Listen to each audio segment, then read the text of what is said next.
Greetings, people.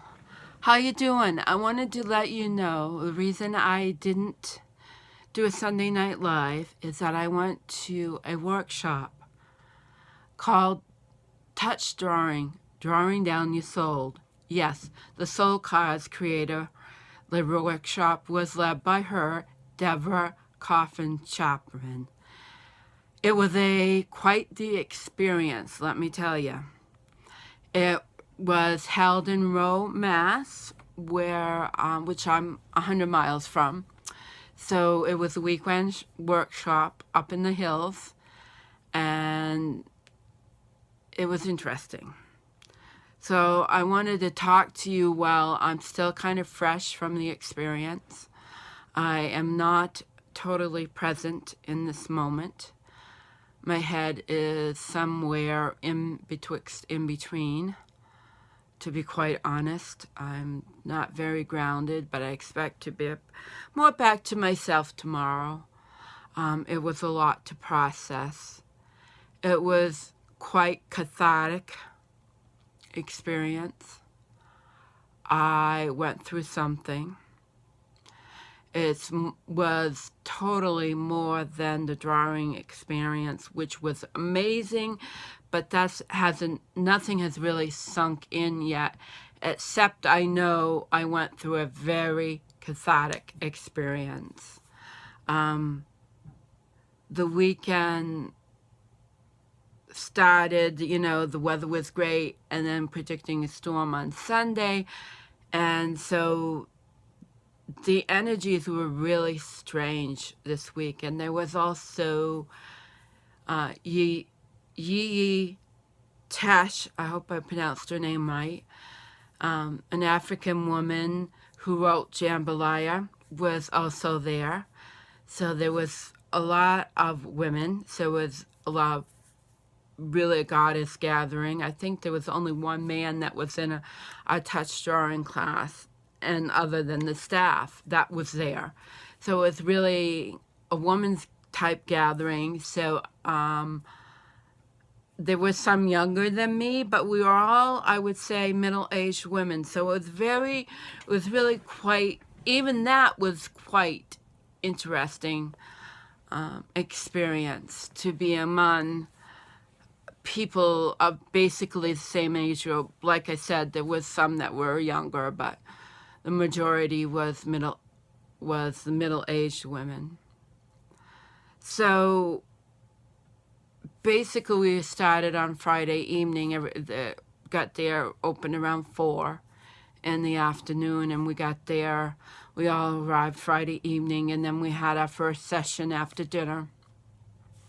I did KP duty. What is so nice about Rowe is that they make it affordable if you don't have a lot of money, which is wonderful. So I had KP duty, which put a lot of extra pressure on me, more than I realized it would. That KP is kitchen cleanup and setting the tables. And what I was really struck with was the experience I'd had when I last went to Rowe, that most people took care of their own dishes. We didn't have to do a lot. Most of it was just taking the food and then cleaning the kitchen, the dining area. It was strange. A lot of people did not take the dishes up this time. So we ended up doing a lot of that too. So that made a lot of pressure because we were often running late. We didn't have time to get much done. And we had to be to class, and they didn't want us to miss class. So that was like a barter situation. And you could also get scholarships too. So it worked out really, really well for that way, but it also took away from the experience a little bit. So I stayed in a dorm room, and the dorm rooms have generally 3 to 4 bunk beds, and depending on the size of the conferences, you can have, we only had 4 people, so there was room for the people to stay on the bottom bunks, which worked out fine. But then there was an issue during the night, the first night. One woman I got along great with, another woman ended up snoring the whole night. And this is what you can deal with when you go to a conference like this. I just want to give you the whole setting so you can tell where I was. I was very uncomfortable. I just get off to sleep, and this other woman that comes in really late, like after midnight. And so woke me up, went back to sleep, and this snoring woman woke me up. And I don't blame her. I think she slept in her jacket that night, and so it wasn't that greatly warm. You know, it's wintertime. It's an old farmhouse that we were staying in, so, you know, it was kind of on the cool side. So she was not prepared at all. So she was curled up in a ball, and, you know, it probably made her snoring worse than it would have been. So I didn't blame her. I had no problem with that at all. That happens. It was uncomfortable, but I was uncomfortable because I got woken up after I had already fallen asleep, and I had a lot of pain in my back. And I don't know if it was physical or mental, but I was totally uncomfortable. So when I'm uncomfortable, I'm not conscious of it, but I moan a lot. And so apparently this other woman, this is important, that's why I'm telling this story, that came in after midnight, was very uncomfortable with me getting up several times, moaning when I got up because I was very uncomfortable. And I have been known to talk in my sleep a little bit, and that could happen. And so anyway, because I got up several times because I was uncomfortable, this other woman was snoring so loud. And long story short, she complained that I was making too much noise. It wasn't the woman snoring that was bothering her. It was me, because I got up several times and I kind of moaned, and I really had a hard time walking. I was in that much physical pain. Probably because of the lack of sleep. But anyway, she complained. So the next morning, okay, I didn't know she complained yet. So the next morning, we got up, breakfast, did my KP duties, went up to where we were doing our workshop, and really dug in. And then Debra was amazing. We started with a circle. She did drumming and the singing bowls, and we were to focus on bringing up the energy from around us, bringing the energy from ourselves into our hands to put on the artwork that we were working on, and to also bring up feelings and emotions. So this is why there's some backstory here. So to bring up the feelings and emotions and to put them on, to bring that out in our drawings. So I was feeling really angry with myself and really frustrated with my body because I worked so friggin' hard to be healthy, and I have worked so friggin' hard to get a lot of weight off. And I have put so much effort into that, and I was so frustrated because, you know, they say you lose a lot of weight, you should feel better. I feel worse in a lot of ways. I feel a lot of pain. So I was really frustrated, and that's what was coming out. I was frustrated with my living situation and just frustrated with everything. And so that started coming out. So that when our morning session was over, I was in a really raw emotional state. I was crying. I was upset because I live with my 86, almost 87-year-old mother. Now, she gets around all right, but it's very difficult for her. She feeds herself. She takes care of herself. I do have to help her in the shower and things like that, but she doesn't drive much anymore, and she doesn't get out because it's wintertime. And there was a snowstorm coming, so I was really concerned about that, although I had somebody come in Saturday night, but my mother was pissed off about that when I left. I'm like, Mom, that's more for me than it is for you, because I want, when I come home, I didn't have to deal with shoveling snow and all that stuff. And I knew if the friend was here overnight, she would take care of that. And she would also make sure if my mother needed anything, things would be taken care of. It wasn't like it was going to be summertime and I wouldn't have to worry about the snowstorm. So I had all this emotion, and so I was crying and I was upset. We had a 90-year-old woman, God bless her, that was in our workshop, and this woman was amazing. She walked up this wicked steep hill that I decided to drive up to get to where we were having our classes. So I was in this raw emotional state, and we'd go down, and we'd have lunch. I start doing my KP duty, and the director takes me aside and asks me if I had a problem last night. What was going on? Why was I so, that I was upsetting one person that was somebody in the room. And I was like, really? And so being already in a raw emotional state, I just started crying. I felt like I was back in my family situation and I was being used as a scapegoat, because that was not my chosen role, but that's a role that my sisters used in this family, and even my father used that for me. I was a scapegoat. If they couldn't blame themselves, they would blame Heidi. I was always to blame, and I felt so put into that situation because I was uncomfortable, and I was the one getting up and down that night, that I was used as a scapegoat.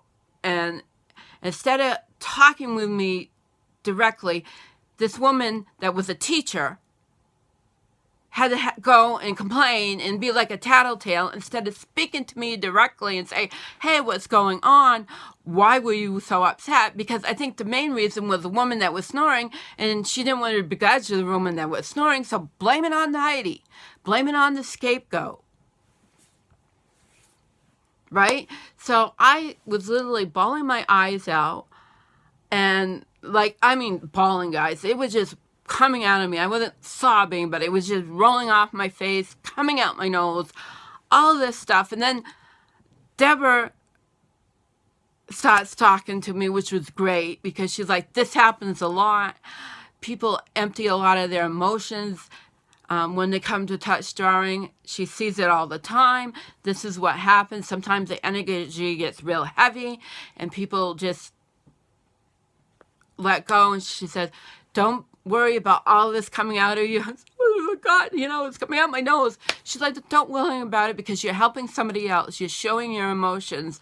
And that is so important. And this is all part of the work I do, because I always felt it's more than a drawing. This is bringing things out of people that they need to clear. And that's what the word cathartic means. It means clearing through purging, through crying, through anything like that. So we had workshops in the morning, afternoon, and evening. And I decided after that day of emotion, I needed self-care for that evening. So I decided to stay away from the evening session and get a shower and get myself off to bed early in case that woman came back and was snoring again. And what ended up happening, the woman that I got along with really good in the room, well, those two never came back into the room. The other woman left during the day, the one that complained, and the woman that snored. She never came back into the room because she knew she was going to be up really late, and she didn't want to disturb us. So you see, she wasn't the problem. She didn't want to disturb us. So I and my roommate, we both got a great night's sleep. I slept solid, so I was a lot more fresh for Sunday, and it was a better experience, and it would have been best if we had another day, because we were starting to get to know each other and interact, because we were allowed to do that on Sunday because it was more individual, and we really didn't interact with each other except in circle.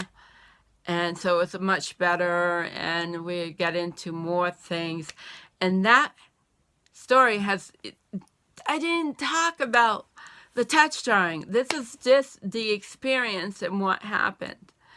And so I think I'm going to do a follow-up video, and it's going to take a while for me to integrate it, but I know that I want to weave the touch drawing into my life. And I'm kind of not sure how it's going to work. As some of you know, I was working on an herbal tarot deck. And I've really been stuck on that because I was really doing it the hard way. And I'm really thinking of, I've got 9 cards in construction that are basically constructed. Well, that would make 10. You count the Fool of 0, right? So I got those first 9 already constructed and formed. So what I am seriously thinking is redoing them in touch drawing, using the same concept, but doing it through touch drawing, and then using some other type of medium other than the colored pencil, because that is just taking forever. So we'll see where that goes, because touch drawing can be used as an outline, and then you fill it in with, can fill it in and work with it in different mediums. There's all kinds of possibilities, and I will talk about that in another video. But yeah, I've been like in betwixt and between. I am not, like I said in the beginning, I'm not totally grounded, I'm not totally present, but I expect that I will feel that more of that tomorrow, because, you know, it was a little nerve-wracking with Roe is up in the hills. It's kind of up on a mountain. It's not that steep of a drive, but it's not steep. But I'm used to hills because I live in the hills. So actually, the ride home was a little nerve-wracking, so that, you know, wasn't bad where it was above freezing, but and it was an elevation. You don't think of it up 1,000 feet or more, and the elevation, I didn't realize it until I got down by the river, which where the main road is, and my ears went pop. So maybe it was a whole combination of being higher elevations and then coming back down from the mountain, so to speak. And I encourage you to look it up. It's called Row Camp Conference Center. They have wonderful workshops there. It's in Western Mass, off the Mohawk Trail, which is Route 2. Totally gorgeous. I recommend it as to explore that area.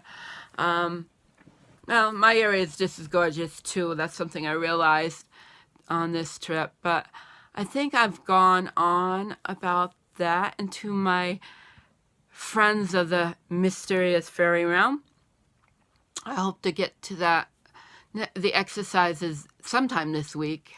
I thought I might do it tonight, but I don't think I'm quite there yet. So, you know, I gotta reintegrate, and I will probably share a drawing soon, not right away. Like I said, it's a process. There